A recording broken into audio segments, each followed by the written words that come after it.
I found out about the event through LinkedIn, the Customer Success Network. So really good opportunity to collaborate, understand where we could be working closer together and learn from Marija, really. I'm hoping to learn about how other people are managing different processes and the experiences of other CSMs. We're in the process of just absorbing all the knowledge that we can, and I just think that this is the best place to do it. I think there's more of an intimate layer that comes from in-person events, and this is the first one in the customer success community to get back into, so really excited for today.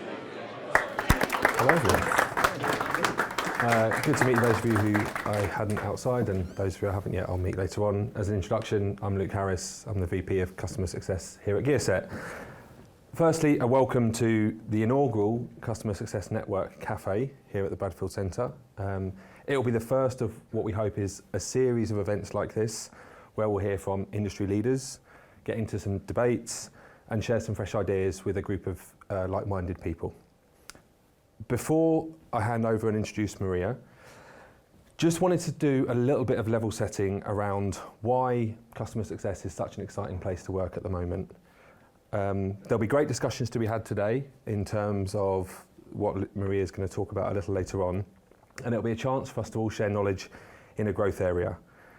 I think a stat that I read this week, which was really interesting, is if you just take LinkedIn, there are 25% more people with the job title Customer Success Manager than there was at the end of 2020 in the UK alone. So in 13 months, a quarter of the community that we've got here has come into the group. I think if we talk about getting a group of people together, the other thing is, why Cambridge? We've got an opportunity in Cambridge that's always been famously full of great brains to also then build out what is now a thriving tech hub and a growing community of like-minded people. So that's by way of an introduction. To move on to the star event, really, no pressure. We've got Marija Skope-Pilley, who is the head of customer success at ClickUp and the founder of the Women in Customer Success podcast. Marija, as you can see, will be covering what makes a great customer success manager, and we'll go on to introduce herself in more detail. Let's welcome Marija.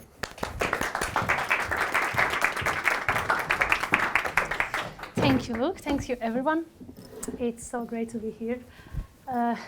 As I had a chance to chat with many of you outside, I can see, okay, there are a few of you from different companies.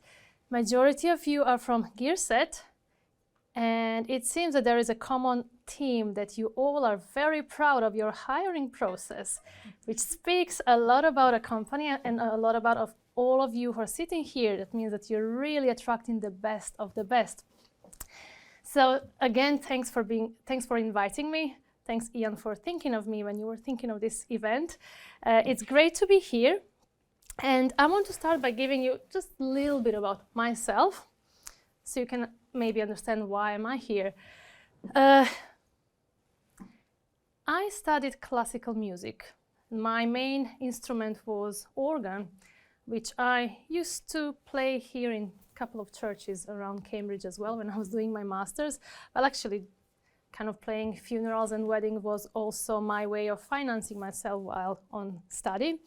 But yes, my background is absolutely nothing to do with business, as from no one from our family. Business was just far, far outside of what we were doing in life. I am Croatian in the UK, so that's the accent. That's, evening time. If I just throw some Croatian words here and there, don't mind me. My brain will think in Croatian soon. And then I'm a mom of two. I have a girl and a boy, soon to be 7 and 3. And as we all established, they're also great fans of Encanto. I hope you are. If you haven't seen it yet, please do. You will love it for sure. And yeah, in kind of day job, I'm heading a customer success team at ClickUp, which is a productivity tool, or in other words, one app that replaces them all. So if you haven't tried it yet, you can always have a look. If you haven't heard about it, you probably will in the coming months. You will see lots of advertisements in Europe. And then probably the main reason why I'm here is because almost 2 years ago, I started Women in Customer Success podcast, and I feel that I have been just so very blessed in the meanwhile, because I just get to speak with so many amazing women and learn from them, and have so far more than 50 mentors that I can always talk to when I can. And it's just great that I can also put it out there to the world as well. So this is just a little bit about myself. But what I want to share with you today here is really my opinions and my thoughts and everything based on my experience, my research, and simply things that I have seen other people doing really well. I know you wanted to find out about what makes a great CSM, and I forgot to bring it with me, but has anyone read Atomic Habits book? Yeah, it's a great book. It's a wonderful book that I started reading a few months ago. Haven't finished it yet. It's a journey, it's a process, but the book really speaks a lot about how do you create habits. And it's called Atomic because you create habits by doing very, very small steps in order to reach your habits. And that's what I thought. You know, being great customer success manager is a process. So let me try to suggest 9 different habits that we all can start developing in hope of all of us becoming great CSMs. So I do have a question at the beginning. Now, most of you are in customer success. Sorry, it's not a trick question, but still I want to hear. What is the main job of a CSM? To manage the success of your customers. Ooh, very well. Anyone else has something to say? To understand and problem solve on behalf of your customer. Very good. Well, thanks for that. So it's really, oh, someone else? Yeah, there you go. I would say to drive customer outcomes and turn customers into advocates of your business or your company. Amazing. So you all already mentioned a few different things. They all are correct. They all are true, and we all are working towards it every single day. So obviously, keep customers happy, right? Keep the customer in the first place. We don't want them to churn. So there are just so many different skills and things that come into a role of a customer success manager. Loads of that is related to our behaviors, to the discipline, to the ways we communicate. Loads of that is, some of our technical skills, especially in some of your workplaces. You need to be pretty technical and understand what customers are really trying to achieve. There is loads on social skills, just the way we deal with people, etc. So there are loads that comes into being a good customer success. I want to share some habits that could hopefully help us to be the great customer success, because there is a slight defining difference between good and great.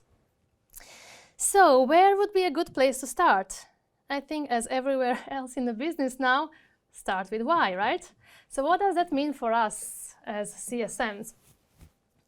That why is such a simple question that can open so many amazing and interesting doors, exactly for the reason that you mentioned, to try to firstly understand the pain, the problem, but also why.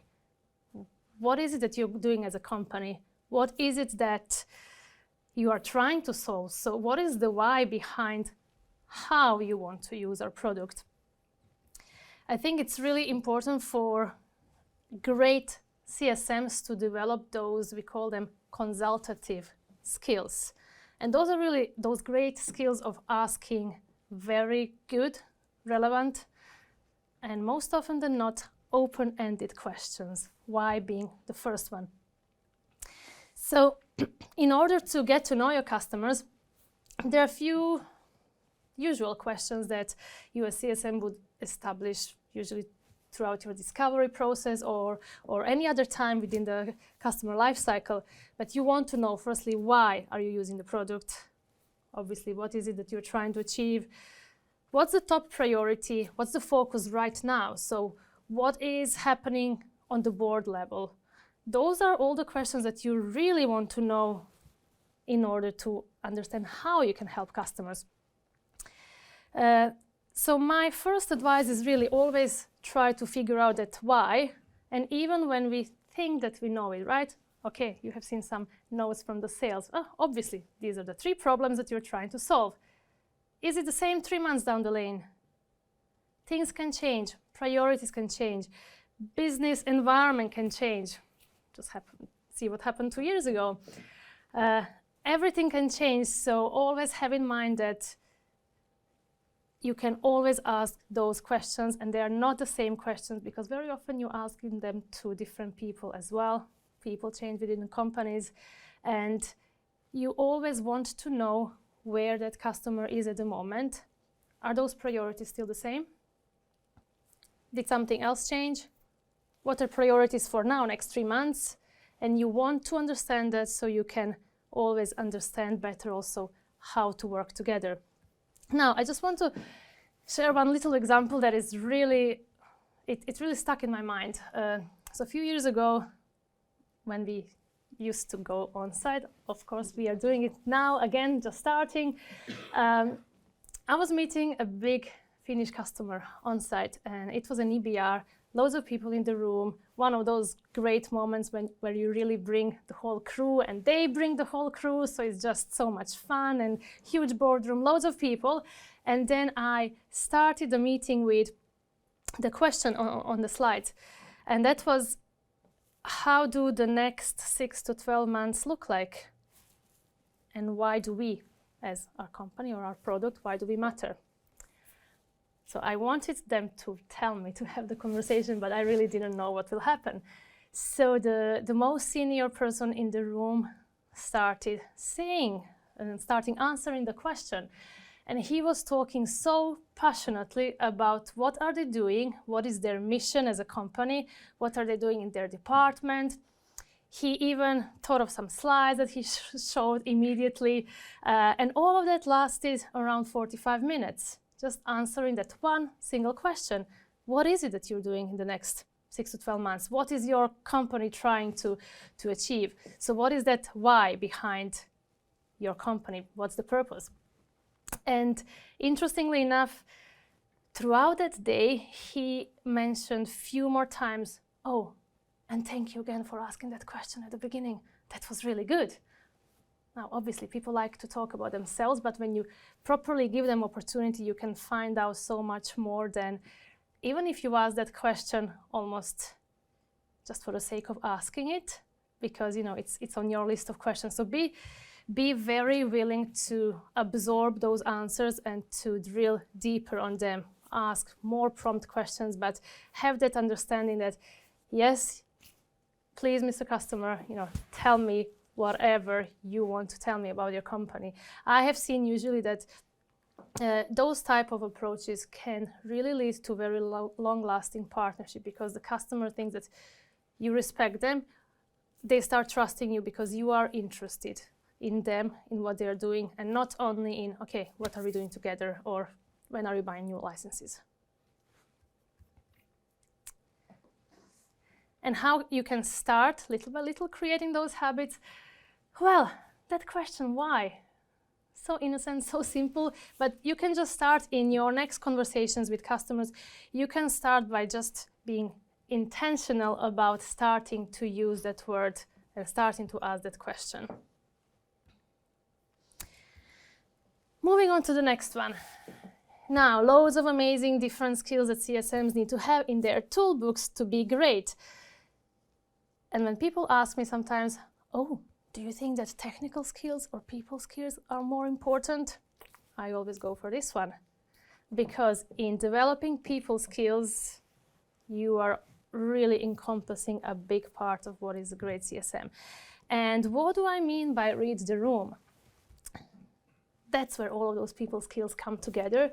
It means being aware of opinions, emotions, and motivations of people around you. As much as we like to talk about our accounts or our customers, they are people just like you and me. When you speak to them, obviously they have their own bad and good moods and days and motivations and everything else like we have as well. So they are human and we should approach them in that way. So what I mean by that is really developing that empathy, putting yourself in your customer's shoes. That's now what, again, everybody are talking about, right? What about your empathy? How emotionally intelligent you are? So it's not only a buzzword, but it's really important. Because very often the conversations that you are having with your customers could be potentially frustrated sometimes for them, and it's not because of you, it's not even because of your product, even if sometimes that may look like it is. If they're talking about bugs, they may have just had something at home, working from home, bad day. There could be just all sorts of different things of why they behave in the way that they behave, and it's difficult to navigate the conversations in a right direction, positive direction, if we don't take time to understand what customers are not saying as well as what they are saying. That's why that reading the room is really important. When you are on calls or hopefully in person with your customers, it's really about setting that scene, checking out how everybody are doing.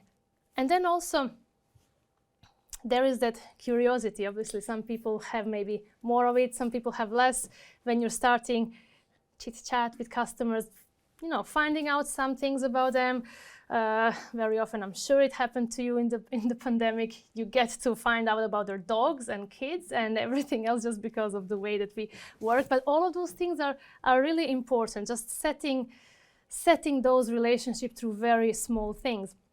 So few advice that I would share of how to read that room. Okay, start with being curious. That's really important, asking people how they are, what they do. We all heard about active listening. It's difficult, right? You are on Zoom and you have your phone here. Oh, there's new notification. Check this out on LinkedIn. And you're kind of listening. Maybe you're not listening. Or maybe you are, you don't have the video on and you're trying to, you know, answer some email. There are so many things that can distract you from really actively listening. That's why I'm saying how it is now more than ever, it's important to go back to those basics. It's really basics. We all knew that from ever, but how are we actually doing it? One thing that I also like to say is please don't multitask. Now, you probably have seen those people on your Zoom calls that are looking not at the camera, but somewhere here, right? And you're talking to them. Sometimes when I speak with someone like that, I'm thinking, shall I just stop talking? It's kind of disturbing, right? You know that people are not focused, and very often I know people are writing notes, but then you kind of, you know, you switch screen, you do something. But if you are on camera with your customers, you know, just make it in a way that you are looking at them in the eyes. If you can't be on camera, that's fine. It's easier rather than showing how we are distracted. Another thing is, when you're reading the room, be always flexible and be ready to improvise. And one of my favorite things as a CSM are really QBRs and EBRs. And we always prepare for that, right? There are always templates for slides, and you know that you need to put some data in it. And then what do? We present, right?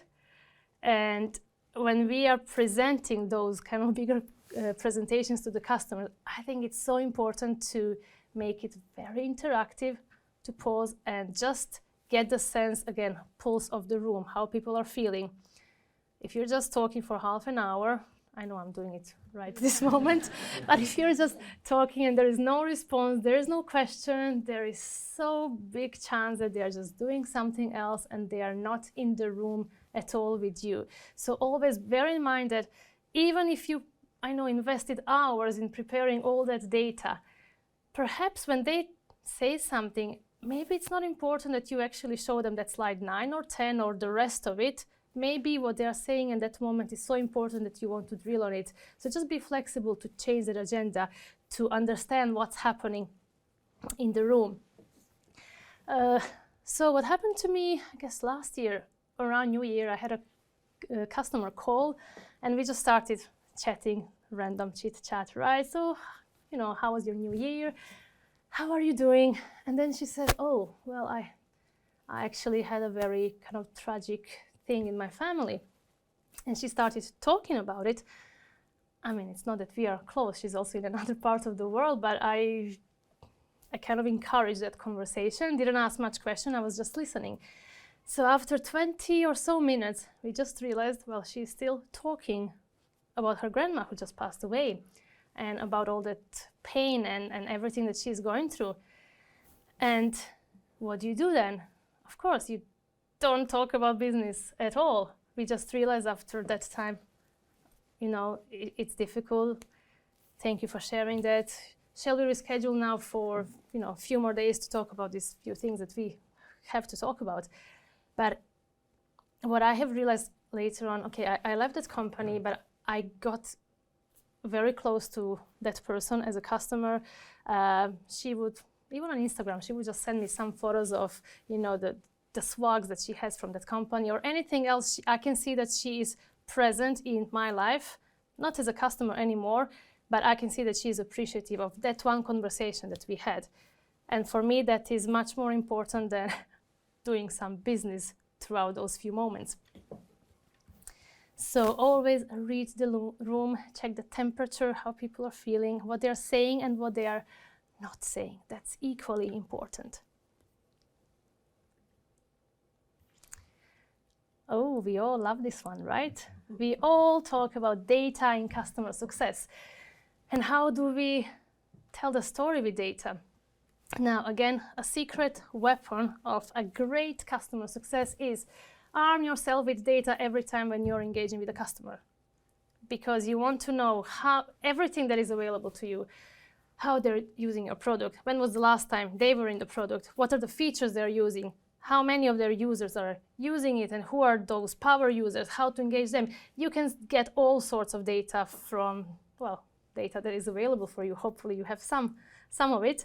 But it is just so important to bring that always into the conversation, because that's, again, where you can be consultative, when you can ask about that story behind the data and what is happening and understand more how are they, you know, using or not using your product or certain parts of it. What else do they need? Why are they not using it? Do they need more help? Have they configured it differently? What is happening? Why, you know, why half of their department is not in the tool at all? So you can have as many or as little data as you have available, but try making it always as a story, because you want to find out more from your customers. And again, that's a great tool to have those important and strategic conversations. When you find out some reasons of why things are done in a different way, you want to challenge customers and you want to understand what can be done differently. Excuse me. Another thing that is very important when it comes to data is data hygiene. I know that you probably know that saying. It's all about Salesforce with you.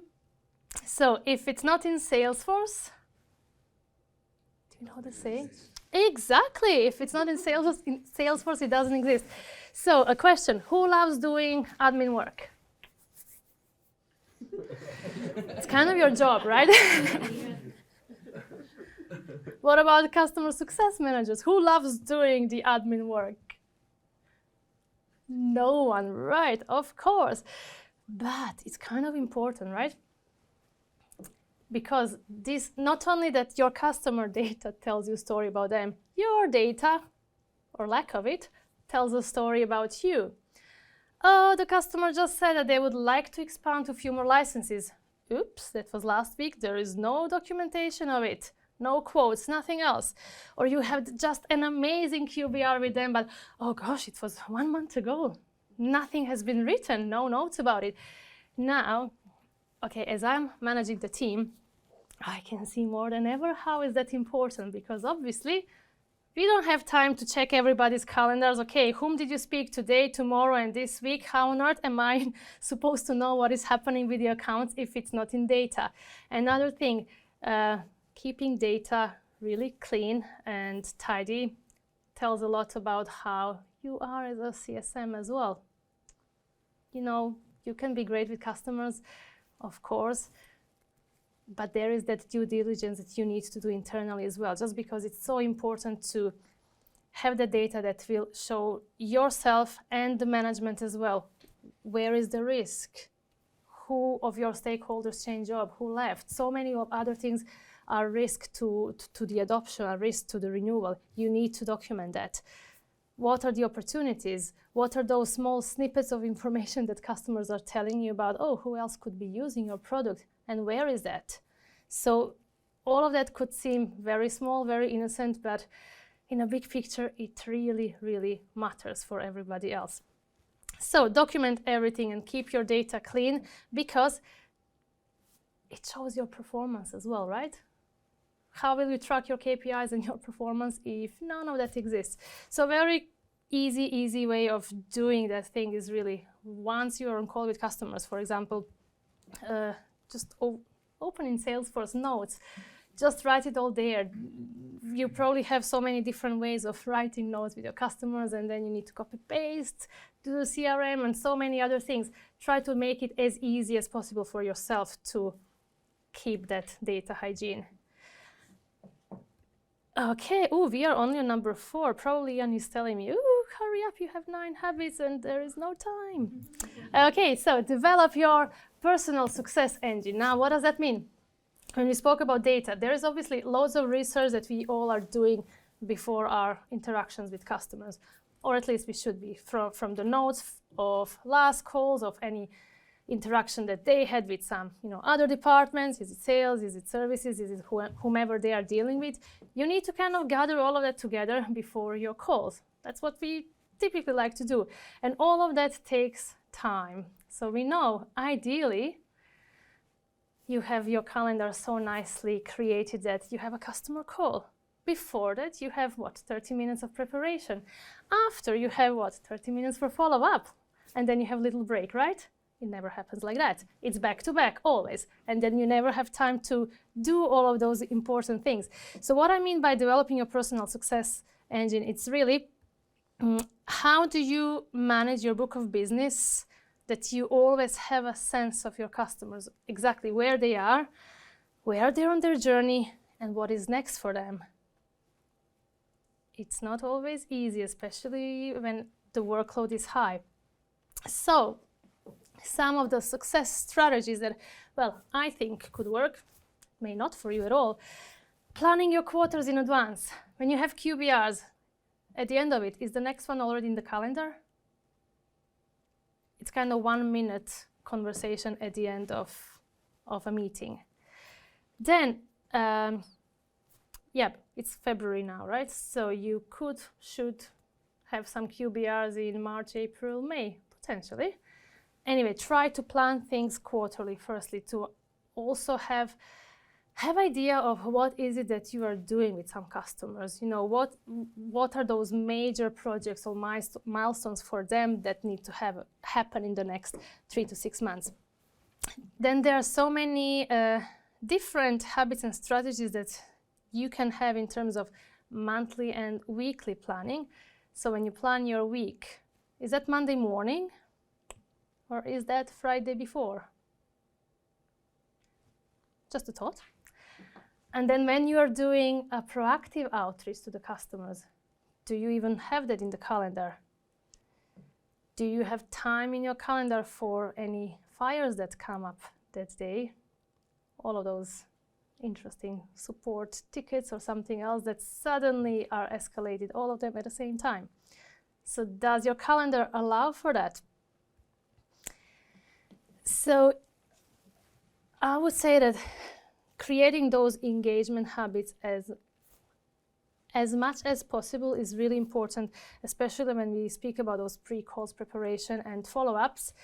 I have seen that's crucial because calendar gets to be completely full.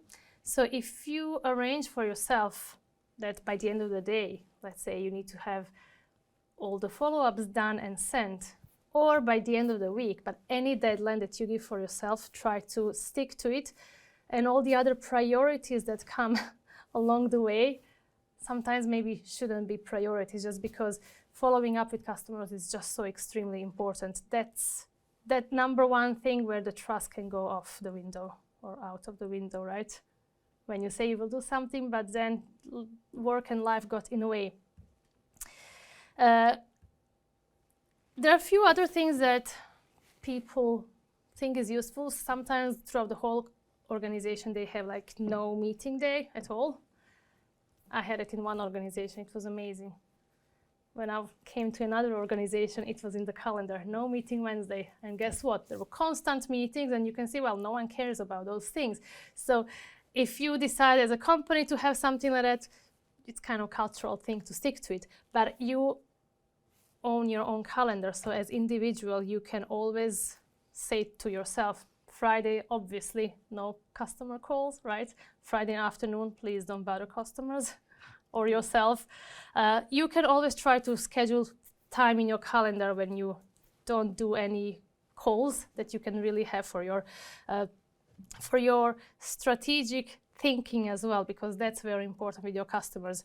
Very often, because things are happening so quickly, you don't have time to think about all of those projects that you should be doing with some of the customers. And then the call comes, the next engagement comes, and we kind of, what do you do? Well, try to see quickly what was happening before and maybe do the same thing as you have done the last month, just because there was no proper planning in place. So try to develop that personal success engine that will really work for you, so that you can always follow up on time, follow up internally. That's always so important as well. And just create system that will eliminate some of those risks of things that are happening because of you. What I mean by that, I had a customer that they were really good, and apparently I said that I will get in touch with consultants to arrange next call or next engagement, and guess what? I never did it. Completely forgot. The day went on. I maybe didn't even make a note of it. And on the next call, oh gosh, the customer was really upset. I was so embarrassed because obviously it was my mistake. So now, as a CSM, you know, excuse my language, we deal with shit all the time, right? But when I was the main, when it was mea culpa, it was a problem for me, because I want to please the customers. I can't stand that I didn't do something well. So I was just so embarrassed. And then I realized, well, I have to own it in the moment. I was slacking immediately. The other person, can we please put something in the calendar very quickly? It was my mistake. But I just realized in that moment, oh gosh, the customer got so upset because something that I could have done in 2 minutes, I just didn't create a good system for myself to actually do it. And yeah, the trust, didn't go that well that time. Luckily, overall relationship was good, but it was just one of those things. Like, it's rubbish when it happens, and it can happen often when we are not careful enough. So yeah, allow yourself time to do all of those strategic things, as well as every day and every week type of habits to keep your customers happy. You on number 5. Ooh, I love this one. Become an influencer. Okay, I don't mean that like you go to the beach and you take a photo and then write an email, hey, Mr. Customer, thinking about you. But like, I'm working on your project from the beach and it's really cool and hot. But as a CSM, your job is to influence so many other people internally. Like it or not, you are an influencer. Good or bad, well, doesn't really matter. But you are constantly influencing all the other departments. By sharing your customer stories and feedback and their needs, what do you influence? You influence very often roadmap. You influence support priorities. You influence finance. If you're good with them, they will make this deal out of the door much quicker than for someone else. You are influencing marketing when you're doing events. I can see Jan is doing a great job of influencing internal people to come to this event. So you're constantly influencing people around you for the sake of your customers. And that is a very important skill to have, building those great partnerships internally. I have realized so many times being kind and nice pays off for a very long time. And as a CSM, so often when you do something, like you can't help customers very often, because very often what they need depends on so many other people around you. Very often training, professional services. And your job is to influence them and build those partnerships that will allow your customers to kind of progress through all of those different departments quicker. And that all those people will be really happy to help you out much before 20 other people who are in their queue on that day. One other thing that I like to do as influencer for your customer, or basically we call it being an advocate for your customers, right? So does your product team know when they mention some customer, do they know that you are their CSM? Do you kind of develop that internal brand that when a name of your customer is mentioned, that everybody else will associate you with them? I think that's really important, so that people internally know that you are dealing with those customers. That's really the part of advocating for your customers. Okay, become a product expert. I think we spoke about it a little bit outside with a few of them. Now, I used to think that I can be a great CSM by being product agnostic.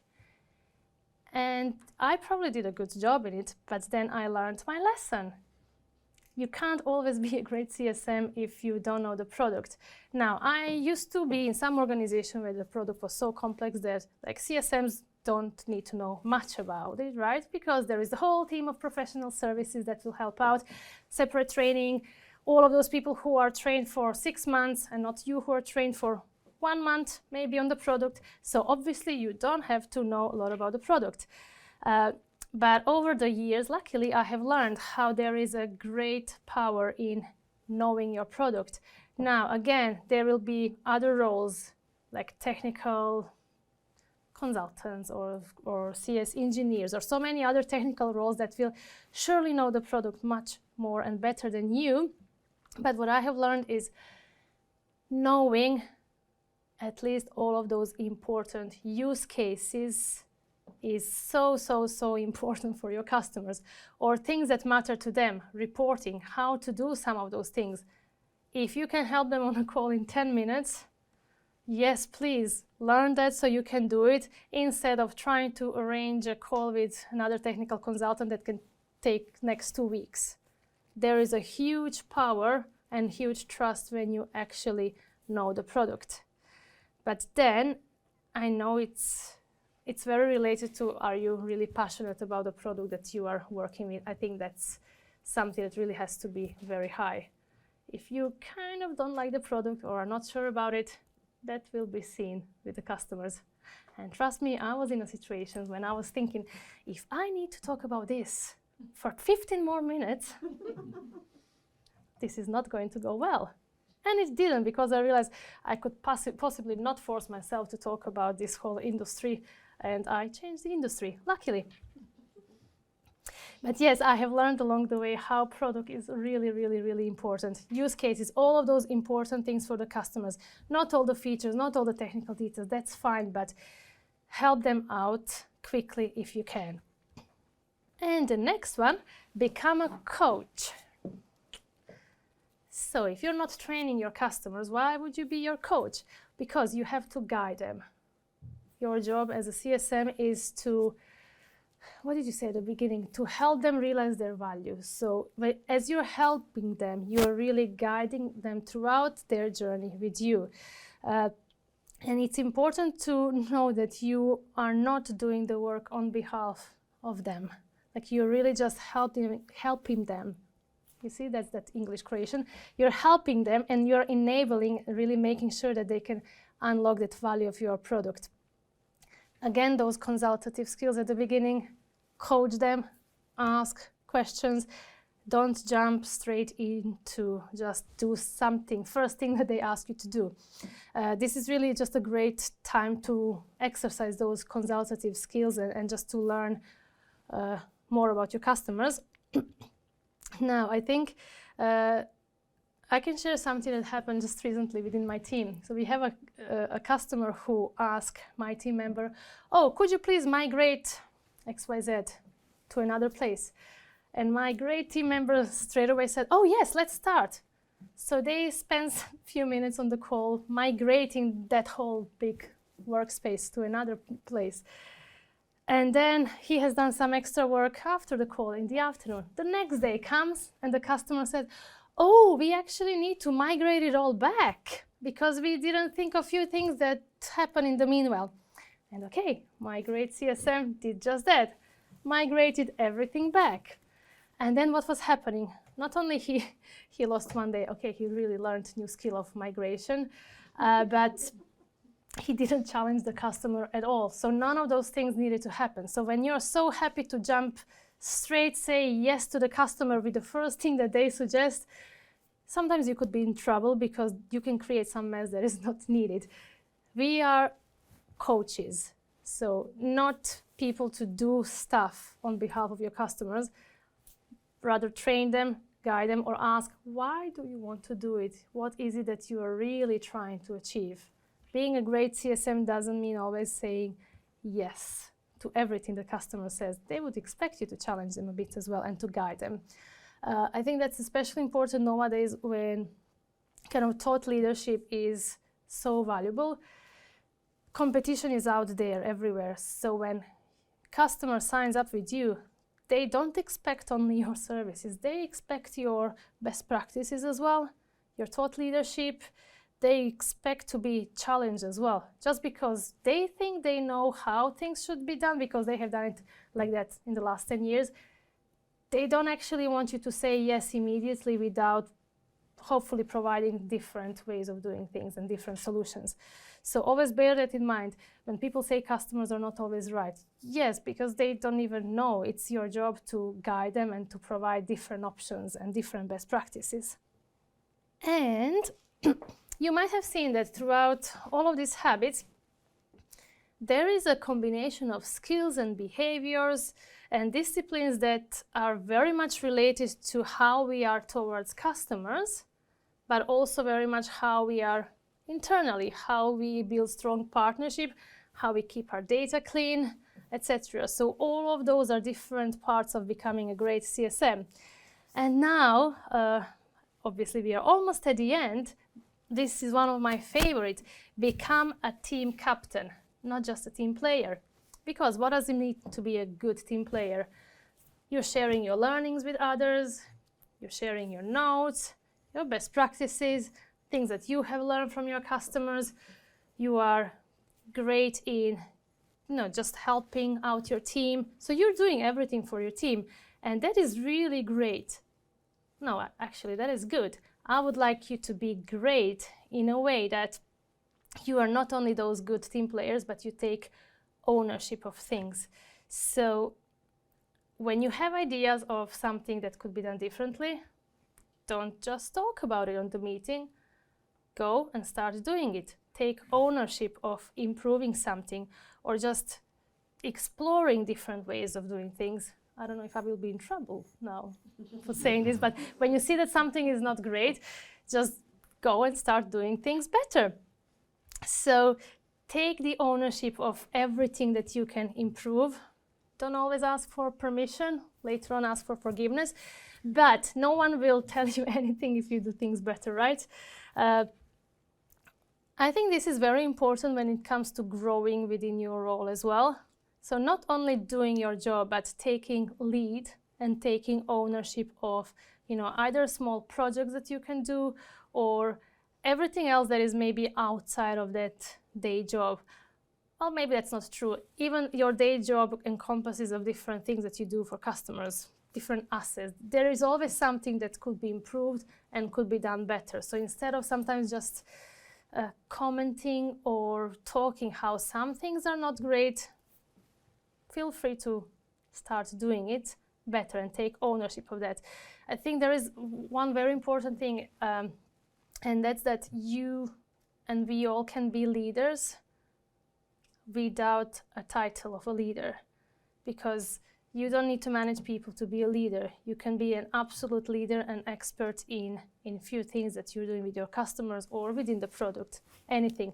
Pick one thing and then really lead with it. Be an example. So don't be just amazing team player, but be a captain of that particular thing. Become an expert in it.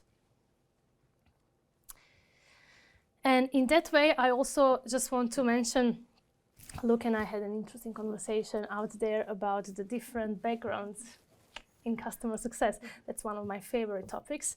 There are loads of my favorite topics in customer success, but this is really one of them, because obviously I'm coming from the world of classical music, nothing to do ever with business, never heard about customer success until a few years ago. If you have in the room everybody who come from sales, what kind of conversations will you have? What kind of improvements? Good, but limited to sales backgrounds. Same goes with any other backgrounds. The beauty of customer success currently is, at least I think, is that it is so welcoming to every single background.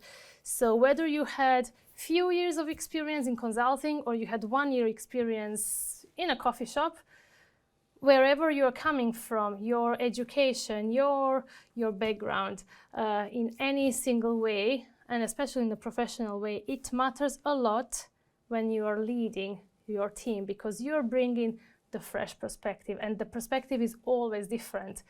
Now when customer success is already, a few years old, and when you have CSMs coming into your teams who already were CSM somewhere else, that is a huge advantage, obviously, because you can always kind of check how you used to do things previously. Are there some things that you can implement here? If you had someone who has never done anything similar to CSM role before, again, that's amazing, because they will just look at the things in a different way that you are looking at them. So just embrace all of those different backgrounds that you have and experiences, because that's important, not only within your team, within leading as a team, as an individual, but also, as Luke likes to emphasize, within your customer base, because they are also coming from all the different sorts of backgrounds. They are changing jobs now. It's not like it used to be 20 years ago when everywhere there were same type of people. So use all of those different backgrounds and experiences to your advantage. And that was also one of those lessons that I have learned hard way, because I think that for years, especially after I've done my master's in Cambridge in arts and culture in education, I think that I was lost for a few years because I didn't know what to do with my degrees and identity. Am I a musician? Am I an educator? Who am I? And I want to go in business. There was a mess in my head, for real. And I didn't take ownership of all of those parts of my background that could be great for the role. I can very happily and proudly say that I did find my professional home in customer success for one of those reasons, that my background, no matter how it was very, very good and welcoming, because it brings different perspective. It took me years to learn it, so don't make the same mistake. Okay, so become a team captain. I spoke a lot about it. Not only that will give you opportunity to become leader in your field, that's also great for career progression, obviously. And the last one, but not the least, and this is a very, very short one, it makes such a difference when you are talking to people and when you have a smile on your face. On camera, off camera, oh, that is heard in everybody's voice. And everybody will remember always, the saying, everybody will remember not what you said, but how you made them feel. So if you're enthusiastic, if you're approaching your calls with customers with a smile on your face, oh gosh, that makes a difference. And also, it will be so much nicer for all of your colleagues. I have one colleague who is probably different from so many other ones, because when we start a call, he usually says this, "Marija, what can I help you with today?" And I'm straight away stuck. Oh, wow, this was intense, this is good. But you kind of feel that the person is just so natural and that he wants to help, actually. So when you're speaking to your customers, try to, convey that enthusiasm and happiness that they gave you 30 minutes of your time. They have other things to do as well. So just be so proud and happy with what you do it. So make that difference with a smile, because long term it will pay off. And those were my 9 habits of becoming great CSMs. I know we will have time for discussions, because I would really like to know, did any of this make sense to you? What are your habits? How many do you have? How many would you add? What would you take away? What doesn't have any sense? So I'm really happy to continue this conversation, and thank you so much for listening to me tonight.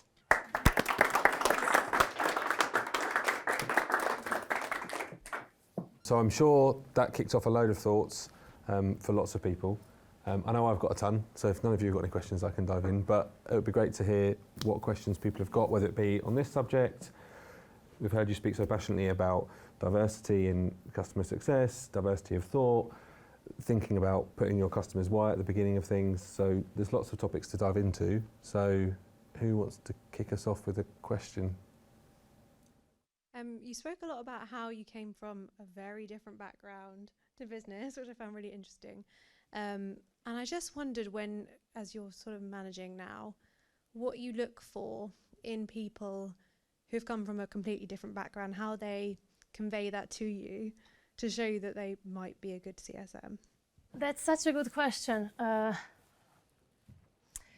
What will show me that they can be great CSMs is really them creating that narrative that just takes ownership of whatever they have done so far and show that they understand the skills that CSM should have, so they could, basically all the skills are transferable, right?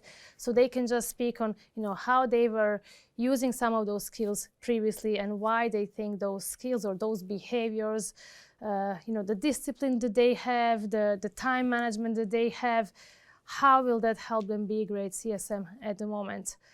There's just so many things that they can talk about, really. It doesn't need to be anything related to CSM background. The only thing that I think it's important, and that's how those people could even get interviews. Unfortunately, everyone are screened only by their CV. So if there is nothing that speaks customer success in the CV, even if they could have had amazing background, it will be very difficult for people to give them even the chance to for the interview. So just creating that narrative of no matter where they are, what they have done, into why is that relative to any type of customer success role. Is it for managing customer? Is it relevant to training customers because they had that similar background? Anything can be really nicely translated, but there should just be that narrative to show that they've been thoughtful in their responses and approach to the job. So one of the concepts in the Atomic Habits book you spoke about was sort of habit stacking, so kind of building habits on an existing one. So if you've got someone who's brand new to CSM and isn't doing any of these 9 habits, which is the one that you would say, this is the one that you should focus on and build this habit, and then you can then stack the others on top of it? So which is the main one that you would say, this is your starting point? Such a good question. I think I will start definitely with that, building your success engine, because those are the habits that it's kind of basics, but just understanding the preparation that takes before not only customer calls and interaction, but even internal ones. So if someone is so new, they really would need to invest time in preparing themselves, even writing down some talk tracks. So those are the basics, how they should have conversations later on. Those preparation, follow-up, just making sure that they don't miss out of those basics, communication, because that's the first way of building trust internally as well. Yeah. Thanks. So my question is, obviously this has all been very nice with the customer, okay? But obviously when we've got to get, you mentioned the challenge, right? When we've got to really get stuck in with the customer, what kind of advice have you got around that topic?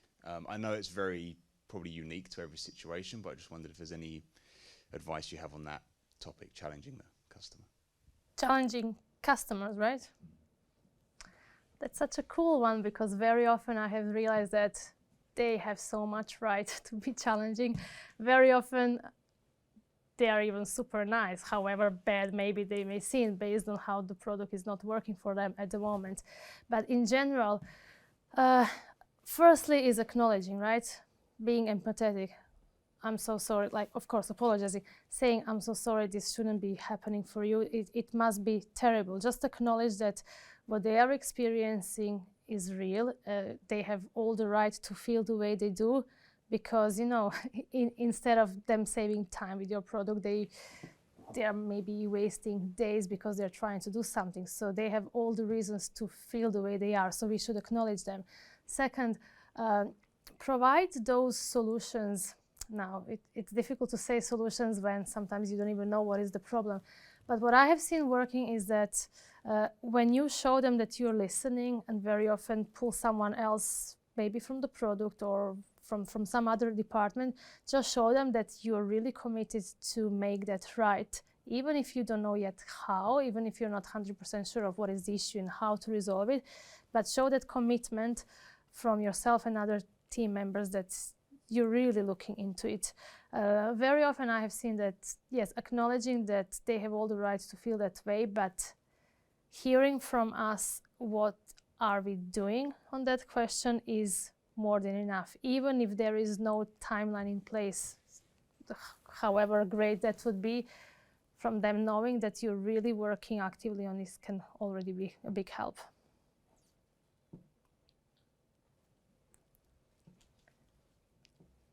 Hi, so I come from more of an ops background.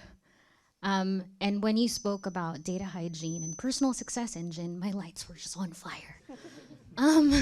So I'm a bit curious about, like, with the companies that you've worked for, how were you able to work with your ops team to actually make things a bit better in the customer success manager function?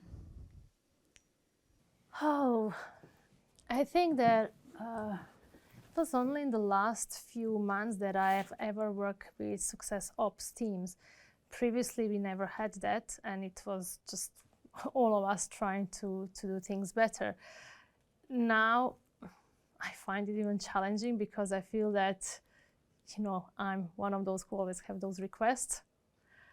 So it's probably the way of navigating what are your priorities, like how much do you ask and when, and asking for help from their end. Another thing I have realized is that as much as I feel that I may be the one asking a lot and I don't feel good about it, and then I rather don't ask and don't have some data that I should have, on the other hand, their job is to help you out.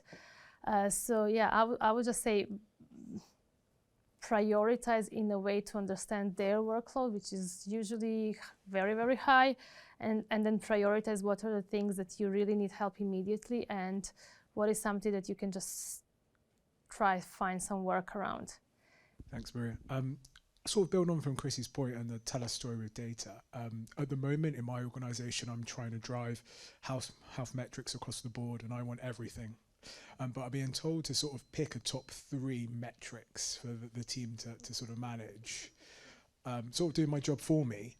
What 3 metrics or just your top metrics would you want if you were in your role now? It's always retention, gross retention, net retention, and expansion. I know there's so much more, but you asked for 3. But I can feel your pain. I currently feel that I don't have any metrics that I'm supposed to have, and I'm getting answers. It's a work in progress. Yeah. Oh, sorry. Just to follow up on his question, how many metrics is ideal? Oh gosh. I found when I was in one of the previous organizations, when we really had metrics like basics, such as you need to know your gross retention and net retention and the expansion, and we were measuring that, the life was just so much easier because everyone know exactly what is there. And then those are the metrics that, of course, the whole company will look at, metrics that really, really matter. Now, you can have so many other ones. The ones there are some metrics that I don't particularly like, such as health scores, because I have seen it being done in a way that kind of force CSM's behavior to do some things with the customers and for customers, which is not maybe 100% best or in the best interest of customers, just to hit some of the internal health metrics. So that's why I feel very passionately against some of the health scores. So yeah, my top 3 were both retentions and expansion. Yeah, I actually have a question which, like a lot of what we've just been talking about in those last few questions, comes from a place of kind of evolving maturity of customer success organisations. And one of the points you mentioned, not just being on a beach, but being an influencer within your organisation, there may be some people here that might be the sole representative for customer success within their organisation, or they're starting out on a journey where the organisation is just starting to identify the value of customer success. Now, I know you've worked in businesses with large teams of customer success and those that are growing and evolving. Like, to people who are really early on that journey, like, what are some of the ways that they can get those wins to be that influence to grow a kind of a customer success organisation within a business? Thanks so much for that question. You're welcome. No, I find those stories with customers. Stories are incredibly powerful. So if you have, let's say, all hands or some type of meetings, maybe for the whole company, it is so powerful if you showcase a story of a customer. And I don't mean like a proper video case study, because sometimes that takes time, but just saying the situation that you had with customers where they had some great feedback, or they just expanded because something great happened. You have to share those stories, because obviously, we in customer success, we know it all, right? We know how our customers are using the product, how they are, getting so much value of it. But most of the other people within the company have no idea even who are your customers, or what they do, or how they're using your product. So having any opportunity that you have to really share those stories is incredibly important. And in one of my previous companies, it seems that I have many, but like at Intelex, we used to have those monthly all hands, and then we started sharing customer stories, even through video testimonials. We have heard so much amazing feedback from like guys in support or finance or even HR saying, "Oh wow, thank you so much for that. Like, I never get a chance to know anything about our customers. So this is great." And it gives everybody a sense of belonging when you see what your company is doing for others, and you hear those testimonials. That makes them feel amazing as well as being part of that company, even if they wouldn't typically have anything to do with customers. So start with sharing the stories. Quick one from me. So I'm a big fan of telling the story with data. But I think it goes 2 steps further, and it's turning data into insight and insight into action. And I was just wondering if you've got any examples where you've been able to use that insight to elevate the conversation up the hierarchy, basically, to reach more decision making and people within the business. Yeah, so there was a great example again when I was at Intelex as a CSM. So we used to use that. We used to use that product New Relic that could, like, in my company, we used to have loads of different apps that customers could use. And then we used a third-party app to really kind of measure how the customers interact with all of those different apps, which was really a great set of data.